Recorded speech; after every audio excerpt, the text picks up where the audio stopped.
Hello दोस्तों, नहर्स world में आपका स्वागत है। आज हम how to train your dragon movie पर एक्सप्लेनेशन करेंगे। ये 2025 में रिलीज हुई थी, तो और देर न करते हुए चलिए सीधे वीडियो की ओर बढ़ते हैं। कहानी की शुरुआत में हमें एक छोटा सा गांव दिखाया जाता है। इस गांव की सबसे बड़ी समस्या ये थी कि यहाँ अक्सर ड्रैगन के हमले होते रहते थे, इसलिए यहाँ के लोग भी इन ड्रैगनों से लड़ने के लिए तैयार रहते थे। हालांकि ये ड्रैगन उन्हें मारने के लिए नहीं, बल्कि उनका खाना चुराने के लिए आते थे। इस गांव के मुखिया का नाम स्टोइक है। उन्होंने एक टीम बनाई है जो ड्रैगनों से लड़कर उन्हें भगाने का काम करती है। इन टीमों में कुछ बच्चे भी हैं जो ड्रैगनों से लड़ने में काफ़ी कुशल हैं। इन बच्चों को देखकर हमारा नायक हिकअप भी ड्रैगनों से लड़ने के लिए बेताब रहता था, लेकिन ये लोग उसे लड़ने के लिए नहीं भेजते थे, बल्कि उससे तीर और तलवारें बनवाते थे। इन लोगों के बीच एस्ट्रिड नाम की एक लड़की भी है जो ड्रैगनों से लड़ने में बहुत माहिर है। हिकअप उसे पसंद करता है, लेकिन उसने आज तक उसे ये बात नहीं बताई। एस्ट्रिड और उसकी टीम को देखकर हिकअप भी चाहता है कि वो भी ड्रैगनों से लड़े। ड्रैगनों से लड़ने के लिए हिकअप ने एक विशेष प्रकार का यंत्र भी बनाया है, लेकिन वह अपने यंत्र का उपयोग नहीं कर पा रहा है क्योंकि उसे लड़ने के लिए भेजा नहीं जा रहा है। खैर, इसी बीच ड्रैगन तबाही मचा रहे थे, लोगों के घरों को जला रहे थे। इन सभी ड्रैगनों में एक सबसे खतरनाक ड्रैगन है जिसका नाम नाइट फ्यूरी है। वो अंधेरे में रहता है और वहीं से हमला करता है। हालांकि वो अंधेरे से हमला करता है, लेकिन उसका निशाना हमेशा अचूक रहता है। उस ड्रैगन का नाम नाइट फ्यूरी है और आज तक उस ड्रैगन को किसी ने नहीं देखा है। अगर कोई नाइट फ्यूरी को मार सकता है तो वो सबसे बड़ा योद्धा माना जाएगा। जब हिकअप को पता चलता है कि नाइट फ्यूरी आया है, तो मौका मिलते ही वो उसे मारने के लिए अपना यंत्र लेकर बाहर निकल जाता है। आसमान की ओर अंधेरे में देखते हुए वो अपना यंत्र चला देता है। उसे लगा कि उसने सही निशाने पर नाइट फ्यूरी को घायल कर दिया है। खैर, तभी हिकअप के पास एक ड्रैगन आ जाता है जो उसके पीछे पड़ जाता है। वो एक फायर ड्रैगन था। वो बार बार हिकअप पर आग छोड़ रहा था। जैसे ही वो हिकअप पर हमला करने वाला था, तभी गांव का मुखिया यानी स्टोक वहां आ जाता है, जो उस ड्रैगन से लड़ता है और उसे पस्त कर देता है। इसके बाद सभी ड्रैगन अपनी दुम दबाकर वहां से भाग जाते हैं। लेकिन इन ड्रैगनों ने काफ़ी तबाही मचाई थी, इसलिए स्टोक बहुत गुस्से में था। वो सारा गुस्सा हिकअप पर निकालने लगा। वो उसे कहता है कि आखिर तुम्हें बाहर आने किसने दिया। हालांकि यहाँ मैं आपको बता दूं कि हिकअप उन्हीं का बेटा है, यानी इस गाँव का जो मुखिया है हिकअप उसी का बेटा है। इसलिए जब भी ड्रैगन हमला करते हैं, उसे कभी लड़ने के लिए बाहर नहीं आने दिया जाता, क्योंकि वो मुखिया का बेटा है और कोई उसके खिलाफ नहीं जा सकता। लेकिन हिकअप इन ड्रैगनों से लड़ना चाहता है। वो दिखाना चाहता है कि वो भी एक योद्धा बन सकता है। इसके बाद गोबर हिकअप को ले जाकर अंदर बंद कर देता है ताकि वो फिर से बाहर ना आ सके। वो बिना दरवाज़ा बंद किए वहां से चला जाता है और हिकअप को मौका मिलते ही वो वहां से निकल जाता है।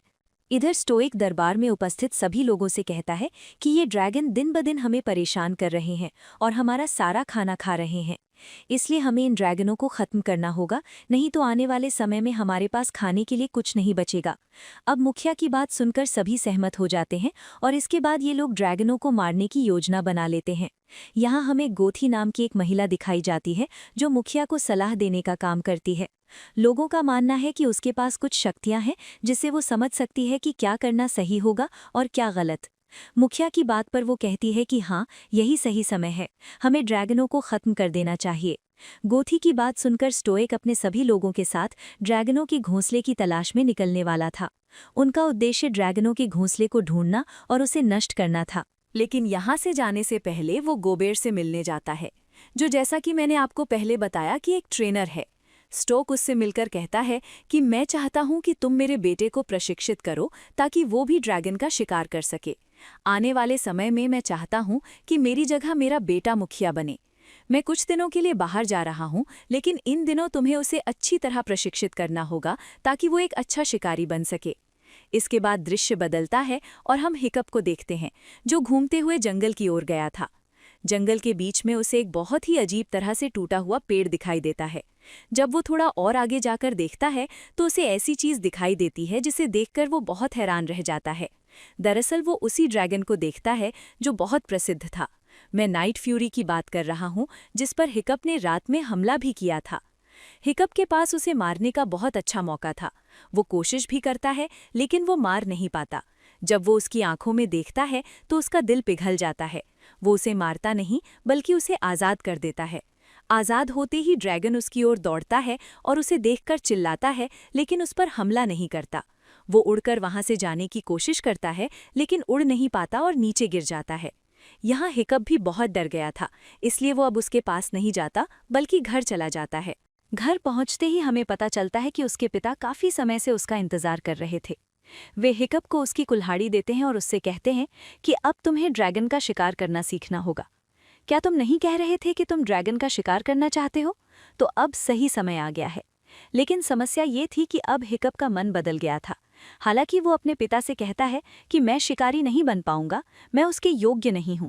जिस पर उसके पिता कहते हैं कि क्या हुआ, कल तो तुम ड्रैगन का शिकार करने के लिए छटपटा रहे थे। मुझे कुछ नहीं पता, मेरे लौटने के बाद तुम्हें एक अच्छा ट्रेनर बनकर दिखाना होगा। अपने बेटे से मिलने के बाद स्टोक अपनी यात्रा पर निकल जाता है। अगली सुबह सभी बच्चों को अखाड़े के मैदान में ले जाकर छोड़ दिया जाता है। वैसे यहाँ जितने भी बच्चे थे वे सभी ड्रैगन का शिकार करना अच्छी तरह जानते थे, लेकिन इनमें जो हिकअप था वो फिलहाल यहाँ प्रशिक्षण के लिए आया था। गोबेर उनसे कहता है कि ये हमारी परंपरा है।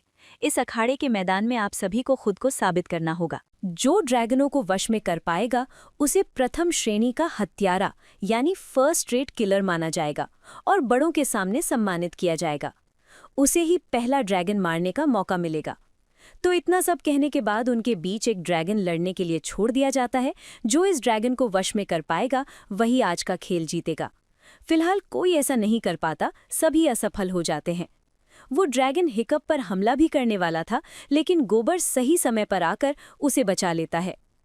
खैर, अब प्रशिक्षण खत्म होने के बाद हिकअप फिर से उसी जगह जाता है जहां वो ड्रैगन गिरा था। यहाँ उसे पता चलता है कि नाइट फ्यूरी इतने बड़े गड्ढे में गिर गया है और वो बाहर निकलने की कोशिश भी कर रहा है, लेकिन बाहर नहीं निकल पा रहा है क्योंकि उसकी पूंछ का एक पंख टूट गया है और इसी वजह से वो उड़ नहीं पा रहा है। अगर उसकी पूंछ ठीक हो जाए तो हो सकता है कि वो फिर से पहले की तरह उड़ने लगे। यहाँ से जाने से पहले वो ड्रैगन हिकअप को देखता है, लेकिन उसके साथ कुछ बुरा नहीं करता। वो घर वापस आता है जहां गोबर एक किताब निकालता है और सभी बच्चों को दिखाता है। ये पीढ़ी दर पीढ़ी चली आ रही एक किताब थी। इस किताब में सभी ड्रैगनों के बारे में लिखा था। उस किताब को कोई नहीं पढ़ता, बल्कि सब वहां से चले जाते हैं। जब सब चले जाते हैं तो इसी मौके का फायदा उठाकर हिकअप एस्ट्रिड से बात करने की कोशिश करता है। दरअसल वो उससे ड्रैगनों के बारे में पूछ रहा था, लेकिन एस्ट्रिड कहती है कि तुम्हें उनके बारे में जानकर क्या करना है, तुम तो सरदार के बेटे हो, तुम्हें बैठे बैठे सब मिल जाता है, तुम्हें मेहनत भी नहीं करनी पड़ती। इतना कहने के बाद वो वहां से चली जाती है। उसके जाने के बाद हिकअप किताब में नाइट फ्यूरी के बारे में कुछ और जानने की कोशिश करता है ताकि वो नाइट फ्यूरी से दोस्ती कर सके, लेकिन उस ड्रैगन के बारे में किताब में कुछ नहीं लिखा था क्योंकि उस ड्रैगन के बारे में कोई कुछ नहीं जानता था। दृश्य बदलता है और हमें स्टोक को दिखाया जाता है जो ड्रैगनों के घोंसले की तलाश में समुद्र पार कर एक सुनसान द्वीप पर पहुंच जाता है और जैसे ही वे यहां पहुंचते हैं ड्रैगनों का हमला हो जाता है। जैसे ही ड्रैगनों का हमला होता है दृश्य बदल जाता है। हमें ये नहीं दिखाया जाता कि वास्तव में उनके साथ क्या हुआ, बल्कि इधर अखाड़े के मैदान में हम बच्चों को देखते हैं जो दूसरे दिन एक और ड्रैगन के साथ प्रशिक्षण ले रहे थे। आज के दिन एस्ट्रिड साहस दिखाती है और वो इस बार इस ड्रैगन को वश में कर लेती है। प्रशिक्षण खत्म होने के बाद हिकअप एक मछली लेता है और उसे लेकर नाइट फ्यूरी के पास जाता है। दरअसल वो नाइट फ्यूरी को खाना खिलाकर दोस्ती की शुरुआत करना चाहता था। वो जैसे ही खाने की ओर देखता है उस पर झपट पड़ता है। खाना खाने के बाद वो हिकअप को भी खाने के लिए एक छोटा टुकड़ा देता है। शायद ये दोस्ती बनाए रखने के लिए था। हिकअप मना नहीं कर सका। वो मछली का वो टुकड़ा उठाकर उसे खाने लगता है। चलिए, अब इस तरह उन दोनों के बीच दोस्ती की शुरुआत हो जाती है। लेकिन जब हिकअप उसे छूने की कोशिश करता है तो वो उसे छूने नहीं देता। लेकिन हिकअप भी हार नहीं मान रहा था। वो बार बार उसके पास जाकर उसे छूने की कोशिश कर रहा था। धीरे धीरे जब उस ड्रैगन का भी हिकअप पर विश्वास लौट आता है तब हिकअप उसे पहली बार छूता है। तो अब आखिरकार इस तरह उन दोनों के बीच दोस्ती शुरू हो जाती है। हिकअप घर जाकर उसके लिए एक सुंदर पूंछ बनाता है। इसके बाद हिकअप उस ड्रैगन के लिए ढेर सारा खाना ले जाता है। जब वो ड्रैगन मछली खाने में व्यस्त था तब इधर हिकअप अपना बनाया हुआ पंख उसकी पूंछ के साथ जोड़ देता है। जैसे ही पंख उसकी पूंछ से बांधा जाता है ड्रैगन उड़ने लगता है। नाइट फ्यूरी से दोस्ती करने का हिकअप को सबसे बड़ा फायदा ये हुआ कि उसे ड्रैगनों के बारे में बहुत सी बातें पता चलीं, जैसे कि कौन सा ड्रैगन किस चीज़ से डरता है और उसे कैसे हराना संभव है। अखाड़े के मैदान में एक ड्रैगन को वश में करने के लिए वो उसके सामने ईल मछली ले जाता है और उस मछली की मदद से वो उस ड्रैगन को वश में कर लेता है। दरअसल उसे पता चला था कि ईल मछली से उस ड्रैगन को समस्या होती है। इस तरह धीरे धीरे वो हर ड्रैगन की समस्या समझ जाता है। अखाड़े के मैदान में जब वो सभी ड्रैगनों को वश में कर रहा था तो इसे देखकर सभी बच्चे उससे प्रभावित हो जाते हैं, जिसके कारण हिकअप की प्रशंसा पूरे गांव में फैल जाती है। वो एक नायक की तरह पूरे गांव में प्रसिद्ध हो जाता है। कुछ दिन बीत जाने के बाद स्टोइक अपनी पूरी टीम के साथ गांव लौट आता है। वास्तव में वो असफल रहा था, वे ड्रैगन का घोंसला नहीं ढूंढ पाए थे। ड्रैगनों के हमले के कारण उनके कई लोग घायल भी हुए थे, लेकिन लौटने के बाद स्टोइक को बहुत अच्छी खुशखबरी सुनने को मिलती है। जब उसे पता चलता है कि उसका बेटा पूरे गांव में प्रसिद्ध हो गया है, वो पलक झपकते ही किसी भी ड्रैगन को हरा देता है, तो वो बहुत खुश होता है। इसके बाद वो सबसे पहले हिकअप से बात करने जाता है। वो हिकअप से कहता है कि देख लेना, पहला ड्रैगन मारने का मौका तुम्हें ही मिलेगा। आखिरकार वो दिन आ गया था जब ये तय होना था कि प्रथम श्रेणी का हत्यारा कौन बनने जा रहा है और पहला ड्रैगन मारने का मौका किसे दिया जाएगा। हर बार की तरह आज भी वो ड्रैगन को आसानी से वश में कर लेता है, जिसे देखकर एस्ट्रिड बहुत गुस्सा हो जाती है, क्योंकि आज वो लोगों के सामने जीतना चाहती थी, लेकिन वो हार जाती है। गोथी घोषणा करती है कि प्रथम श्रेणी का हत्यारा हिकअप को बनाया गया है, यानी पहला ड्रैगन मारने का मौका हिकअप को दिया जाएगा। लेकिन वो ड्रैगन को मारना नहीं चाहता था, इसलिए प्रशिक्षण खत्म होते ही वो दौड़कर नाइट फ्यूरी के पास आ जाता है। दरअसल इस ड्रैगन के साथ आज वो यहाँ से भागने वाला था, लेकिन बेचारी के साथ एक स्कैम हो जाता है। दरअसल एस्ट्रिड काफ़ी समय से उस पर नज़र रख रही थी। वो देख रही थी कि प्रशिक्षण के बाद हिकअप हर दिन कहीं जाता था। अचानक नाइट फ्यूरी बाहर निकलकर एस्ट्रिड पर हमला करने वाला था, लेकिन बीच में हिकअप आ जाता है और उसे रोक देता है। हिकअप उसे शांत करता है और एस्ट्रिड से कहता है कि ये मेरा दोस्त है, मैं काफ़ी समय से इसी के साथ रह रहा हूँ। एस्ट्रिड एक भी बात नहीं सुनती। वो वहां से दौड़ना शुरू कर देती है, लेकिन वो भाग नहीं पाती क्योंकि रास्ते में नाइट फ्यूरी आ जाता है, जो उसे उठाकर पहाड़ के ऊपर ले जाता है, जहां हिकअप उससे कहता है कि बस एक बार मेरे साथ चलो, तुम्हें विश्वास हो जाएगा कि ये हमें नुकसान नहीं पहुंचाता। एस्ट्रिड के पास और कोई रास्ता नहीं था, इसलिए वो हिकअप के पीछे जाकर आराम से बैठ जाती है। इसके बाद एस्ट्रिड उस ड्रैगन की सवारी करती है और उसे बहुत अच्छा लगता है। उसे भी विश्वास हो जाता है कि ये ड्रैगन उतने खतरनाक नहीं है जितना हम उन्हें समझते हैं। जब नाइट फ्यूरी उन्हें लेकर आसमान में बहुत ऊपर उड़ रहा था, तभी अचानक उनके सामने बहुत से ड्रैगन आ जाते हैं। इन सभी ड्रैगनों को देखकर ऐसा लग रहा था कि वे सब कहीं जा रहे हैं। जब नाइट फ्यूरी उनका पीछा करता है तो हमें पता चलता है कि ये सभी ड्रैगन अपने घोंसले में जा रहे थे। जब नाइट फ्यूरी उनके घोंसले में बैठा था, तब हिकअप को यहाँ एक विशाल ड्रैगन दिखाई देता है। उसे देखने के बाद यहाँ जितने भी ड्रैगन थे वे डर जाते हैं। इस ड्रैगन के मुंह का आकार देखकर आप अंदाजा लगा सकते हैं कि वास्तव में इस ड्रैगन का शरीर कितना बड़ा होगा। उस ड्रैगन को देखने के बाद उन्हें कम से कम इतना तो पता चल ही जाता है कि उसने इन सभी ड्रैगनों को अपने वश में कर रखा है, यानी गुलाम बना रखा है। ये सभी छोटे बड़े ड्रैगन खाना ले जाकर अपनी रानी के मुंह में देते हैं। अगली सुबह हमें अखाड़े का मैदान दिखाया जाता है, जहां बहुत से लोग जमा हुए थे, क्योंकि आज के दिन हिकअप को ड्रैगन का सिर काटना था। उसके सामने एक विशाल फायर ड्रैगन छोड़ दिया जाता है। इस ड्रैगन को मारने के बाद हिकअप खुद को साबित करेगा, लेकिन बाद में हमें पता चलता है कि हिकअप इस ड्रैगन से लड़ता नहीं है, बल्कि खुद को आत्मसमर्पण कर देता है, और यही उसके पिता यानी मुखिया को अच्छा नहीं लगता। इसी बीच वो ड्रैगन भी उग्र हो जाता है और बार बार हिकअप पर हमला करने लगता है। नाइट फ्यूरी हिकअप की आवाज़ सुन लेता है। वो समझ जाता है कि वो खतरे में है, इसलिए वो दौड़कर अखाड़े के मैदान में आ जाता है और हिकअप को बचाने के लिए उस ड्रैगन पर हमला कर देता है। उस ड्रैगन को वश में करके हिकअप को बचा तो लेता है, लेकिन समस्या तब होती है जब हिकअप के पिता उस ड्रैगन के सामने आ जाते हैं। हिकअप के कहने पर नाइट फ्यूरी शांत हो जाता है और इसी मौके का फ़ायदा उठाकर सब उसे पकड़ लेते हैं। इसके बाद हिकअप के पिता उसे घर ले जाकर उस पर बहुत गुस्सा होते हैं। वे हिकअप से कहते हैं कि आखिर तुम इन ड्रैगनों से दोस्ती कैसे कर सकते हो, वे तुम्हारी माँ को उठाकर ले गए थे। जिस पर हिकअप कहता है कि उसके बदले हमने बहुत से ड्रैगनों को मार डाला है, आखिर कब तक ये खून खराबा चलता रहेगा। ये उनकी ज़मीन है और बल्कि हम ही उनका खाना चुरा रहे हैं। अगर आप चाहें तो सब ठीक हो सकता है। इंसान और ड्रैगन फिर से साथ मिलकर रह सकते हैं। बातों के बीच हिकअप बोल देता है कि ये सभी ड्रैगन मजबूर हैं। उनके घोंसले में जो रानी बैठी है वे उसके लिए खाना ले जाते हैं। उनके घोंसले में हमने जो चीज़ देखी है वैसी चीज़ आपने कभी नहीं देखी होगी। इसी ड्रैगन की मदद से हम घोंसले तक गए थे। इस तरह हिकअप अपने पिता को सारी जानकारी दे देता है। हिकअप के पिता जानकारी मिलते ही अपनी टीम फिर से तैयार करते हैं। दरअसल वे फिर से नाइट फ्यूरी की मदद से उनके घोंसले तक जाना चाहते थे और उसे नष्ट करना चाहते थे। उनके जाने के बाद इधर हिकअप बहुत निराश बैठा था। उसे समझ नहीं आ रहा था कि आखिर वो क्या करे, क्योंकि उसका ड्रैगन भी चला गया था। लेकिन तभी एस्ट्रिड उससे कहती है कि तुम इतनी आसानी से हार नहीं मान सकते। अखाड़े के मैदान में बहुत से ड्रैगनों को रखा गया है। इतना सुनते ही हिकअप के दिमाग में एक विचार आता है। वो तुरंत अपने सभी दोस्तों को बुलाता है और उन्हें लेकर अखाड़े के मैदान में जाता है। इसके बाद हमें स्टोक को दिखाया जाता है, जो अपनी पूरी टीम के साथ आखिरकार उस जगह पहुंच जाता है जहां इन ड्रैगनों का घोंसला था। नाइट फ्यूरी उनके साथ था, इसलिए यहाँ बहुत से ड्रैगन उन्हें देखकर भी उन पर हमला नहीं कर रहे थे। खैर, इसके बाद हम हिकअप को देखते हैं, जो सभी दोस्तों के साथ अखाड़े के मैदान में जाता है। ड्रैगनों को वश में करना उसे अच्छी तरह से आ गया था, इसलिए वो एक एक करके अखाड़े में मौजूद सभी ड्रैगनों को निकालता है और इन सभी ड्रैगनों को अपना दोस्त बनाकर अपने हर दोस्त को एक एक ड्रैगन दे देता है। दृश्य बदलता है और इधर हम स्टोक को देखते हैं, जो अपनी पूरी टीम के साथ हमले की तैयारी कर रहा था। तैयारी पूरी होते ही वे घोंसले पर हमला करना शुरू कर देते हैं।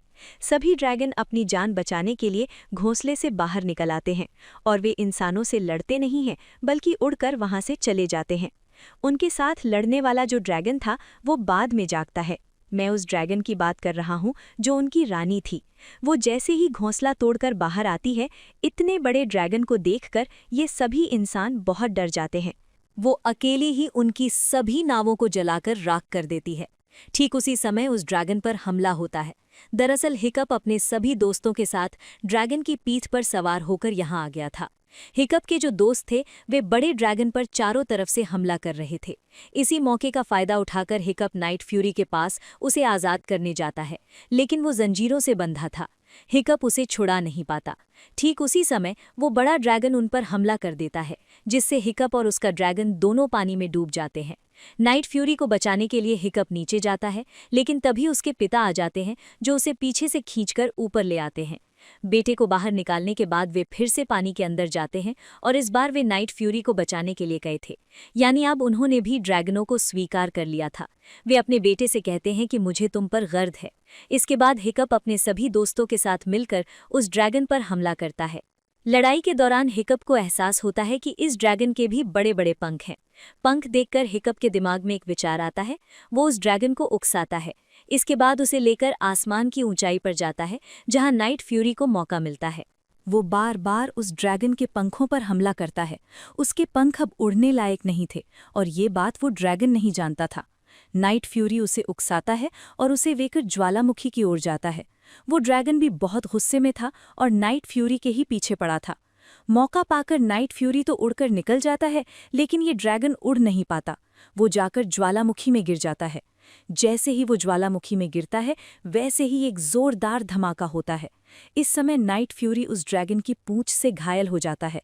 इस समय हिकअप का हाथ भी छूट जाता है। वो गलती से आग में जाकर गिर जाता है। इस समय नाइट फ्यूरी उसकी जान बचाने के लिए खुद भी आग में कूद जाता है। जब आग शांत होती है तो हमें पता चलता है कि नाइट फ्यूरी बहुत घायल हो गया है। उसकी पूंछ भी जल गई है। लोगों को लग रहा था कि हिकअप जलकर राख हो गया है, लेकिन बाद में उन्हें पता चलता है कि नाइट फ्यूरी ने उसे अपने पंखों की ओट में छिपा रखा था। स्टोक जब जांच करते हैं तो पाते हैं कि हिकअप अभी भी जीवित है। इसके बाद स्टोक नाइट फ्यूरी को धन्यवाद देते हैं। तो आखिरकार इस तरह हिकअप की जान तो बच जाती है, लेकिन समस्या ये थी कि अब उसका पैर नहीं है। इसके बाद जब हिकअप बाहर आता है तो उसे एहसास होता है कि यहाँ का पूरा दृश्य ही बदल गया है। इंसान और ड्रैगन साथ मिलकर रहने लगे हैं, जो कि बहुत अच्छी बात थी। इस बारे में किसी को कोई परेशानी नहीं थी। सब बहुत खुश थे। ड्रैगनों के साथ मिलकर इन लोगों ने अपने जीवन की एक नई शुरुआत की। और इसी के साथ दोस्तों, ये कहानी यहीं खत्म हो जाती है। वीडियो पसंद आया हो तो लाइक कर देना। चैनल पर नए हो तो सब्सक्राइब कर लेना। तो मैं आपसे अगले वीडियो में मिलूंगा। तब तक के लिए ख्याल रखना।